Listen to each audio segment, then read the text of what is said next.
Un jour, nous avions évoqué le jeu non-verbal, tout en gestuel et en expression, de Louis de Funès à travers ses films.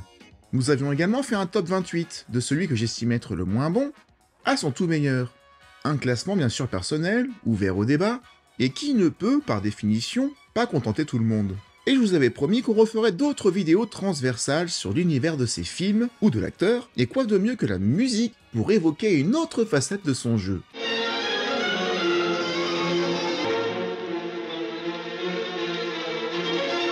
Car si le jeu de Louis de Funès, si sa justesse et sa précision résonnent comme une musique, comme une symphonie sans aucune fausse note, la musique en elle-même, la vraie, joue aussi un grand rôle. Et ce classement va être plus difficile à faire que le classement des films, tant il est difficile de juger un ensemble. J'ai hésité par exemple à classer les films par la qualité de leur bande originale. Par exemple, la BO de Rabbi Jacob est-elle meilleure que la BO de La Folie des Grandeurs? Mais j'ai trouvé plus juste d'isoler des musiques individuellement, et donc certains films vont revenir plusieurs fois dans le classement. Et même les musiques individuelles ne se classent pas réellement. On peut les classer par exemple de par leur incroyable longévité pour certaines.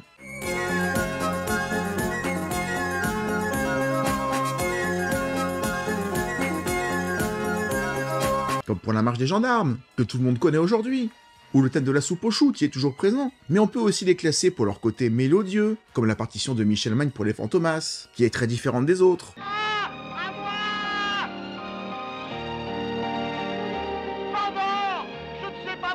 On peut aussi les classer par rapport à l'impact qu'elles ont eu sur les scènes en elles-mêmes, comme celle de la scène du garage du Corio.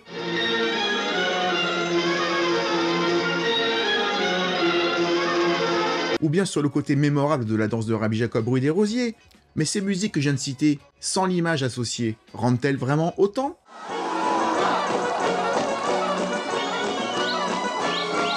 Peut-être pas. Il y a aussi les musiques drôles, presque énervantes car répétitives, mais qui collent tellement bien à une situation donnée, comme lorsque Cruchot apprend à danser dans Le Gendarme se marie, cette musique est terriblement efficace. Pourtant, mérite-t-elle d'être mise en comparaison avec la damnation de Faust de Berlioz de La Grande Vadrouille?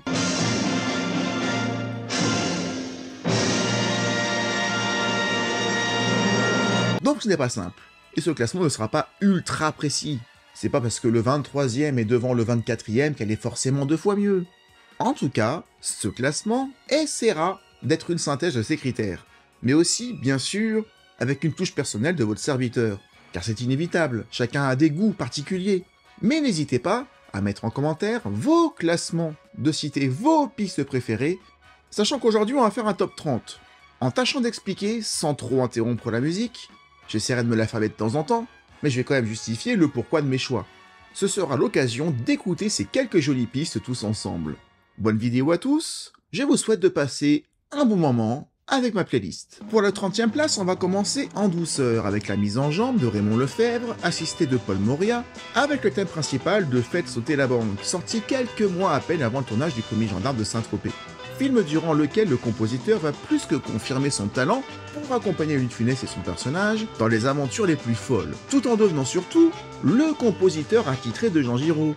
Ils ont presque commencé leur carrière ensemble ces trois-là, et malheureusement, ils la finiront aussi, contraints et forcés, en 1982. Je vous laisse écouter encore quelques secondes ce thème très efficace pour lancer ce tout petit film qui ne paye pas de mine, mais qui tient toujours la route aujourd'hui.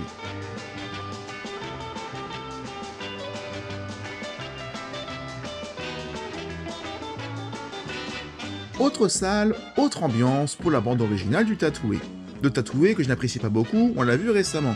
Mais le générique est donc le thème principal du film, puisque cette musique est reprise à plusieurs reprises dans le long métrage de Denis Lapatelière, elle se démarque du reste, même si je n'aime pas la musique du film d'une manière globale. Mais tout comme le thème précédent, ce n'est pas une piste que j'écoute régulièrement ou qui m'évoque quelque chose. Mais le générique du Tatoué, signé Georges Garvarentz, le compositeur attitré de Denis Lapatelière, méritait sa place dans ce classement. Encore un autre style, un autre compositeur, Jean-Michel Defaille, dont la carrière n'aura pas dépassé la décennie des années 60 malheureusement.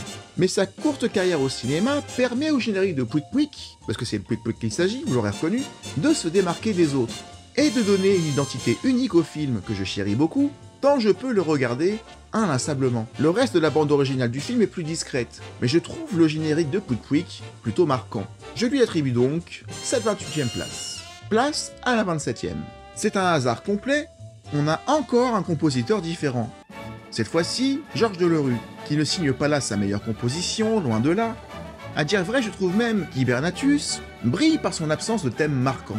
Sauf celui-là, qui comme dans Oscar, du même compositeur, que je vais exceptionnellement placer à la même 27e place ex aequo, tant les deux thèmes se ressemblent beaucoup, mais les deux films signés Edouard Molinaro ont ce point commun de nous révéler la meilleure musique du film pour la fin. C'est dommage car je trouve ce générique de fin très entraînante, mais je ne l'associe à rien, puisque cette musique n'accompagne aucune action. Le film est déjà terminé en fait, et on l'a vu dans la vidéo dédiée sur Hibernatus, mais ça faisait déjà un moment que le rythme du film avait faibli. Donc on a tendance à oublier cette musique de fin, pourtant entraînante, mais qui arrive peut-être un petit peu trop tard. Voyons voir qui arrive en numéro 26. Encore un compositeur différent, et ça n'est pas fait exprès, j'insiste là-dessus. Mais le compositeur attitré des Branquignoles, Gérard Calvi, qui a également signé les musiques de certaines adaptations d'Astérix, entre autres choses, a livré, je trouve, une composition particulièrement adaptée au côté loufoque de la troupe, et donc du film. Dans Le Petit Baigneur, on pourrait aussi citer le thème de la poursuite finale sur le canal, qui me donne le sourire instantanément, tout comme ça me donne le sourire de me remémorer ces deux pauvres pêcheurs qui vident leur barque à chaque fois que le bateau passe à côté d'eux.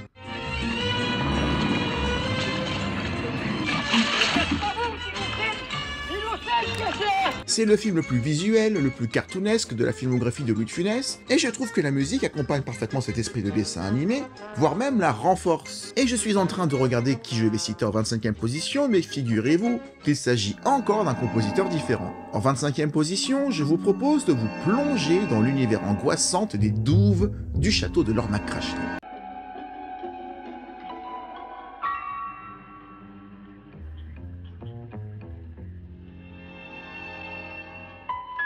Je trouve que cette scène est sublimée par cette musique purement orientée ambiance.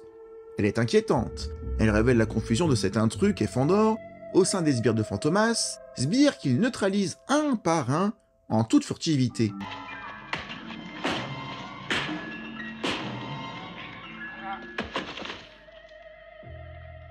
Si cette scène fonctionne, c'est 100% à cause de cette musique, et si Fantomas fonctionne, au-delà du génie de De Funès, c'est de par son thème mythique et la composition de Michel Magne sur laquelle nous aurons l'occasion de revenir dans cette vidéo.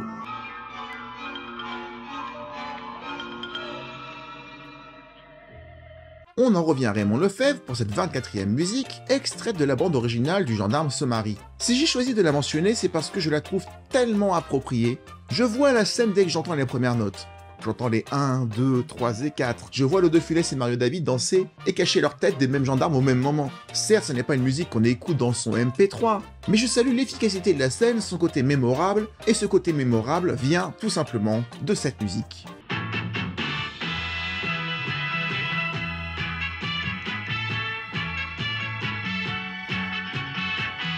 Ceux qui me connaissent savent que j'ai du mal avec ce film qui se perd dans sa deuxième partie. En particulier celle qui se passe en Écosse, et qui enchaîne trop de poursuites décousues pour qu'on reste concerné.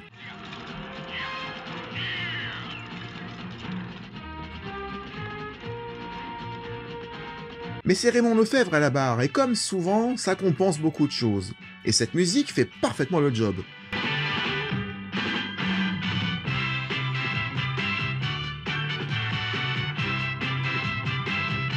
Contrairement à la musique de la fin d'Hibernatus ou d'Oscar, elle lance parfaitement les hostilités dans les grandes vacances. Elle nous met dans l'humeur de la comédie instantanément, dans l'énergie du film, elle donne envie de le regarder, et c'est uniquement la faiblesse du scénario qui nous coupe un peu les pattes au bout d'une heure de film. Mais en ce qui concerne de lancer le film grâce à la musique, la composition de Raymond Lefebvre, encore une fois, fait parfaitement le job. D'ailleurs, pour la 22e place, on va continuer avec Raymond Lefebvre, et qui sera, vous allez vous en rendre compte assez vite, surreprésenté dans cette playlist, avec le thème de la 2 chevaux de Sir Clotilde.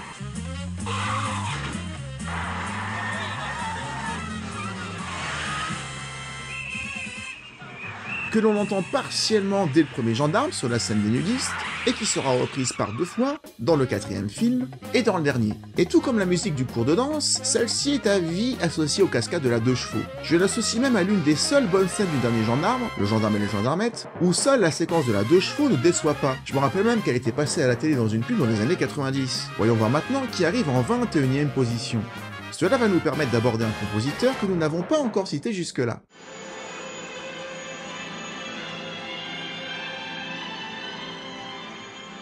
En 21e position, on va commencer à sortir l'artillerie lourde.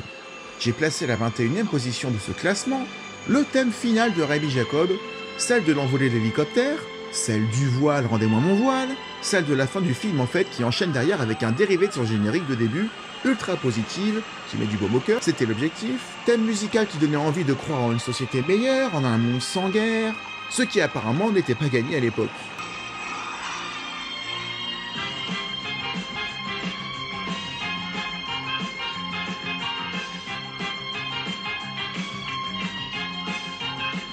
En 20e position, encore un autre compositeur que nous n'avions pas évoqué en la personne de Michel Polnareff. Cette musique de la folie des grandeurs est tellement intemporelle, presque rebelle, volontairement anachronique, et tout le monde n'a pas forcément apprécié, ce que la plupart d'entre vous ont appelé une erreur de casting.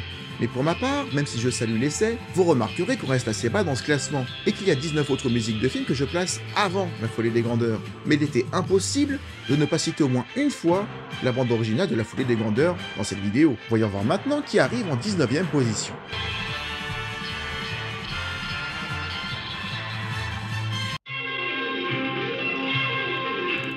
Ce générique me donne envie de revoir le film à chaque fois que j'entends les premières notes. C'est un appel au voyage. En l'écoutant, je vois Paris, avec le générique du début. Je vois l'un des films les plus réussis de son réalisateur, avec un Bourvil pas encore malade, un De Funès pas encore tout à fait au sommet, un film constamment en mouvement, mais qui a le mérite, contrairement aux Grandes Vacances, de se tenir presque jusqu'à la fin, si on oublie le dernier quart d'heure qui est peut-être un peu plus faible que le reste, une fois que les personnages sont sortis d'Italie. Et comme on va pas mal revenir sur le corneau, je vous propose d'enchaîner avec la musique qui arrive en 18e position.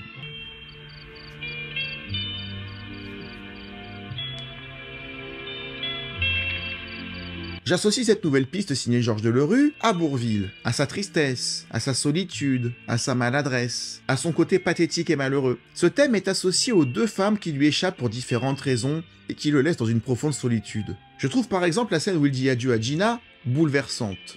Adieu Gina, vous êtes pour moi un bien joli souvenir d'Italie.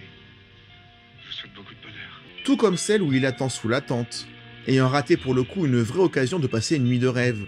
Elle m'émeut à chaque fois que je l'entends, et bien que ça ne soit pas la plus connue du film, elle me fait cet effet, et je tenais donc à la placer suffisamment haut dans ce classement pour lui rendre l'hommage qu'elle mérite.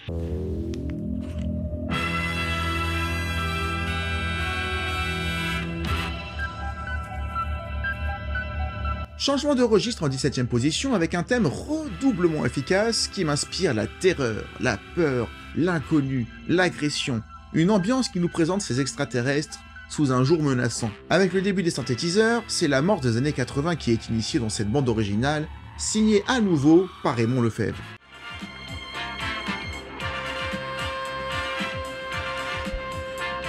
Bande originale qui à elle seule sauve le film du désastre. Tant le scénario et les dialogues restent faibles, et tant De Funès n'avait plus l'énergie ni la santé pour compenser les carences du scénario. C'est donc l'ensemble de la bande originale de ce film qui met ce 5e gendarme au-dessus du 6e par exemple, qui à une ou deux exceptions près, ne fait que reprendre des musiques des films précédents, on aura l'occasion d'en reparler. En 16e position, place à la légendaire Marche des gendarmes. La première version, pas celle de 70 que je n'ai jamais vraiment comprise tant je la trouve pareille, en moins bien.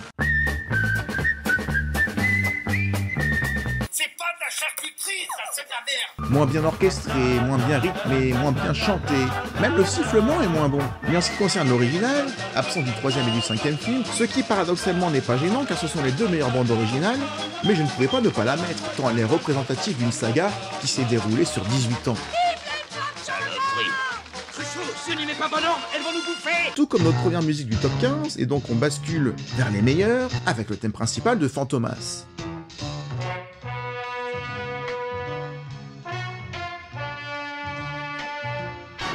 Alors j'ai en tête la version du premier film, mais la musique se décline très bien. Celle de Fantomas contre Scotland Yard, par exemple, avec le générique du début tourné en Écosse, est tout aussi emblématique. Tout comme la marche des gendarmes, ce thème est indissociable des Fantomas. Elle incarne Fantomas, elle est Fantomas. Et je n'ose pas imaginer qu'ils ne la reprennent pas pour le futur projet Fantomas en 2027. Même si leur intérêt est de prendre de la distance par rapport à la trilogie Une Belle de Funès, en tout cas, tout est déjà en place pour avoir un thème emblématique qui pourrait suivre Fantomas dans chacune de ses incarnations.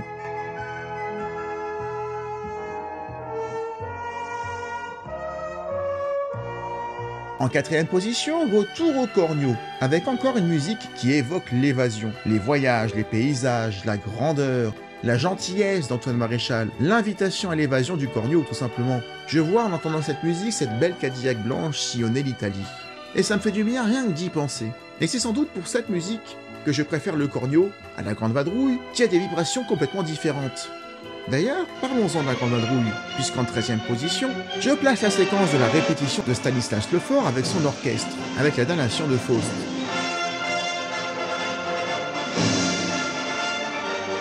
À tel point que je préfère la version du film à la vraie. Et ça, on le doit de finesse, bien entendu. On retrouve aussi ce thème dans le générique de fin, que j'associe également à cette 13e place. 13e place qui peut paraître assez généreuse, mais on parle quand même de la Grande Vadrouille, qui, pour l'ensemble de son œuvre, même si, globalement, dans sa bande originale générale, je la trouve inférieure aux autres films de Gérard Houry que ce dernier aura tourné avec Louis de Funès. En 12e position, c'est un peu pareil, sauf que le Cornio a d'autres atouts dans sa manche en ce qui concerne la bande originale. Mais j'adore la tarentella. Et plus globalement, toute la séquence dans le garage. J'associe les deux, bien évidemment, et c'est davantage grâce à la performance de Funès et à la synchronisation avec la musique que j'ai retenu cette musique. Elle est très représentative du jeu musical tout en rythmique de Funès. Son jeu est inévitablement lié à la musique, et cette séquence en est la preuve ultime.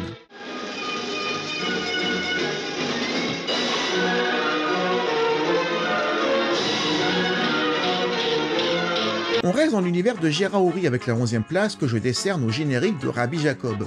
Ce générique coup de cœur de Louis de Funès, qui appréciait énormément cette proposition de Vladimir Cosma, qui avait parfaitement compris la direction souhaitée par Gérard Houry. L'universalisme, l'intolérance, le vivre ensemble, une positivité maximum. Et c'est parfaitement réussi, tant ce générique de début et de fin est porteur d'espoir. Il est l'heure maintenant d'intégrer le top 10. Mais à partir de là, tout se joue dans un mouchoir de poche. En numéro 10, j'ai choisi de mettre le générique de L'aile ou la cuisse, qui fait office aussi le thème principal, décliné à plusieurs sauces. Encore une fois, Vladimir Cosma nous livre une partition mémorable. Elle est tellement adaptée à la gastronomie, à l'univers du film, que la musique est reprise dans toutes les émissions culinaires. Top Chef, Objectif Top Chef, Cauchemar en cuisine et j'en passe. C'est d'ailleurs souvent bon signe pour la musique en question, car il y en a d'autres qui sont dans ce cas-là, mais elles ont quelque chose de plus que les autres car elles sont souvent reprises dans beaucoup de documentaires ou d'émissions de télé, qui elles aussi ont dû remarquer que ces musiques étaient intemporelles et parfaitement adaptées à certaines thématiques dont elles étaient devenues indissociables.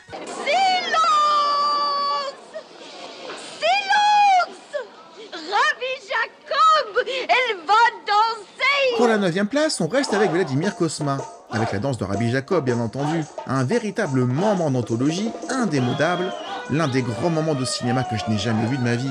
Tout simplement, c'est un instant magique, au-delà de Victor Clivert qui est comme habité, en dansant sur des pas qu'il ne connaît pourtant pas, au détriment de toute logique. Mais on oublie la logique. C'est un moment suspendu dans le temps, où on ne se pose jamais la question de comment il fait, d'où il sort ça. C'est un moment magique, tout simplement. Moment magique qui méritait cette 9e place. Ah, je suis vraiment très doué. C'est un miracle, Salomon, un vrai miracle.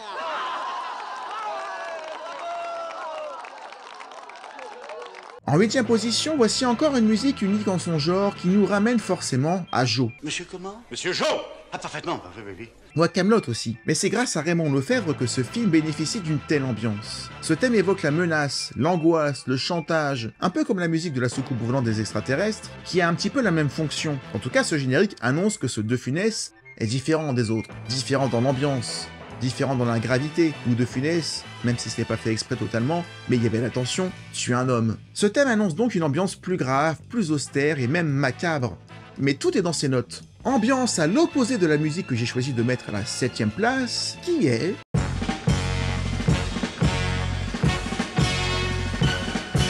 le générique du Gendarme se marie. Ça me fait l'effet des grandes vacances, signé également Raymond Lefebvre, et il reste le meilleur pour rentrer directement dans l'ambiance. On a envie de regarder le film, on a la pêche, on est dans le bain de suite. Ça donne le ton, tout simplement. Et cette musique est l'un des meilleurs thèmes de la saga des gendarmes. En 6e position, direction le hameau des Gourdiflots, avec la composition de Raymond Lefebvre la plus triste, la plus nostalgique, la plus mélancolique, la plus dramatique. Et ça commence avec cette musique discrète que l'on entend à de rares reprises dans le film, quand le Bombay prépare le perniflard au début. On l'entend aussi après la 2e soirée, lorsque le Glaude accompagne le Bombay, convalescent, à son lit. Il n'y a plus que 2 chevaliers, cons comme la lune, sous la lune. Ah, regarde, quand même pas foutu les étoiles, Claire. Il paraît qu'il y en a des mille. C'est quand même pas du mauvais dans ces outils-là. Il y a même des fois qu'on y voit comme des ch'tis bouts de paradis. Ça m'est arrivé avec la Francine. Je trouve ce thème bouleversant. Un thème qui donne envie de lever la tête vers les étoiles, mais avec ce sentiment qu'on va peut-être les rejoindre bientôt. Ça n'est pas pour s'émerveiller, mais pour regretter ceux qui ne sont plus là et qui nous regardent peut-être de loin. J'entends tout ça avec ces quelques notes de la magnifique proposition de Raymond Lefebvre pour la soupe aux choux.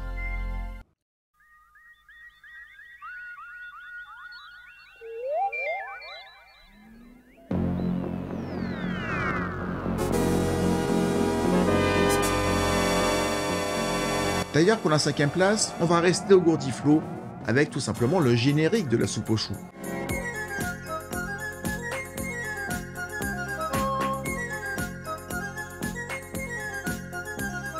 Le film a beau être ce qu'il est, avec ses défauts, avec ce désaccord entre Louis de Funès qui tenait là son premier rôle vraiment dramatique, celui qu'il voulait à cette époque, mais que Jean Giraud ne voulait pas car il le voulait le plus comique possible, même si on n'avait plus les moyens. Mais la bande originale du film porte ce film, compense cette mésentente, ou en tout cas cette différence de vision artistique, à tel point qu'en 4e position, figurez-vous qu'on va encore rester un petit peu au Gourdiflot. En 4e position, avec le thème de la Francine bien évidemment, vous deviez vous y attendre. C'est la musique qui résume le plus l'ambiance globale du film. Celle de la fin d'une époque, de l'exclusion, de l'adieu, des prémices de la mort, de la séparation. C'est cette musique qui rend la scène entre le Glaude et la Francine si belle, même si elle fonctionnerait, je pense, sans grâce au jeu de Louis de Funès dans cette scène-là, mais elle est renforcée par cette musique. Et elle méritait largement cette 4e place, et peut-être même qu'elle méritait mieux, mais à ce stade-là, ça devient très difficile, et attention, maintenant, nous attaquons le top 3.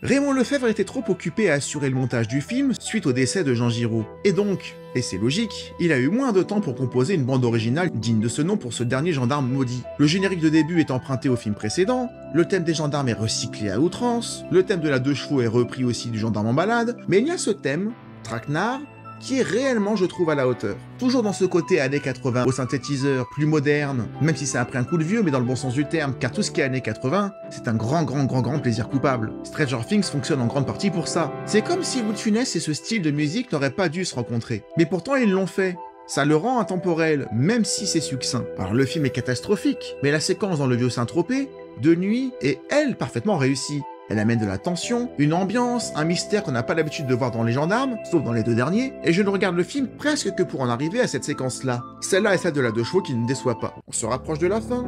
Voici la 2e musique que je retiens des bandes originales des films de Louis de Funès.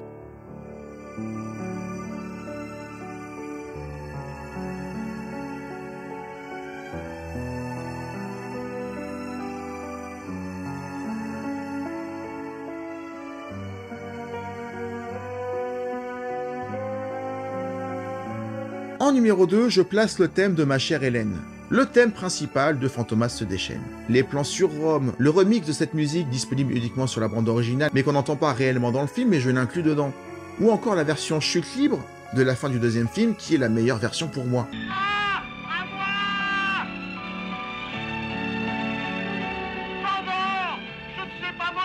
La séquence d'ailleurs est celle que je préfère regarder tout de Funès confondu. Le suivez cette voiture, vous n'avez pas mis votre parachute, non je l'ai.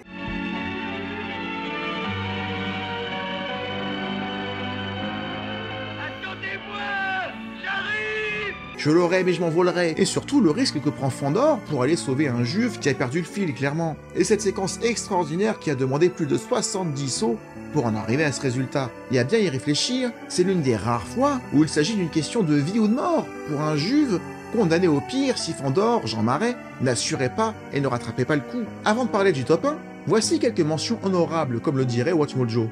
En mention honorable, je citerai le thème de Blas de La Folie des Grandeurs, que je trouve beau, mais je ne l'associe pas à des séquences que j'estime être mémorables en elles-mêmes.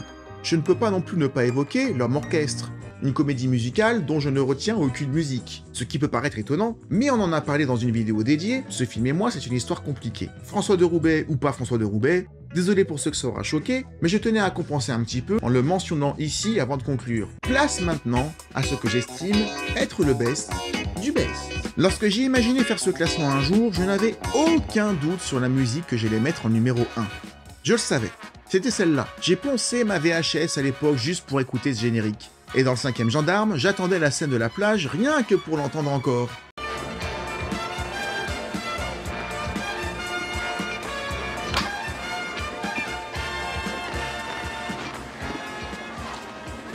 Si je n'ai pas le moral, je peux l'écouter. Non pas parce que le film remonte le moral, pas vraiment. La musique se suffit en elle-même pour ça. Elle m'évoque la vue sur les vignes et de la Méditerranée en arrière-plan lors du générique du début des gendarmes et des extraterrestres. Elle m'évoque le Var, Saint-Tropez, ville dans laquelle je vais souvent, les cigales, le soleil, la Méhari, bref, le bonheur absolu. Vous avez mon top 30. Maintenant, quel est le vôtre? Et si vous en avez pas 30, parce que ça ferait un sacré commentaire, au moins un top 3. Les goûts sont dans la nature, donc ils sont tout aussi variés sur la communauté. Alors exprimez-vous en commentaire, et on continue d'échanger tous ensemble sur les musiques des films de Louis de Funès. En tout cas, merci à vous d'avoir regardé ce top 30, j'espère qu'il vous aura plu. Désolé de ne pas pouvoir vous laisser écouter les musiques en entier, mais droit d'auteur oblige, c'est un petit peu compliqué, mais j'ai fait ce que je pouvais avec les moyens du bord, avec les contraintes que vous connaissez. Pensez à mettre un like, pensez à mettre un boost à la vidéo avant de partir, et je vous en remercie beaucoup. On se retrouve dans quelques jours pour une autre vidéo, et d'ici là, comme je dis à chaque fois, prenez soin de vous. Ciao.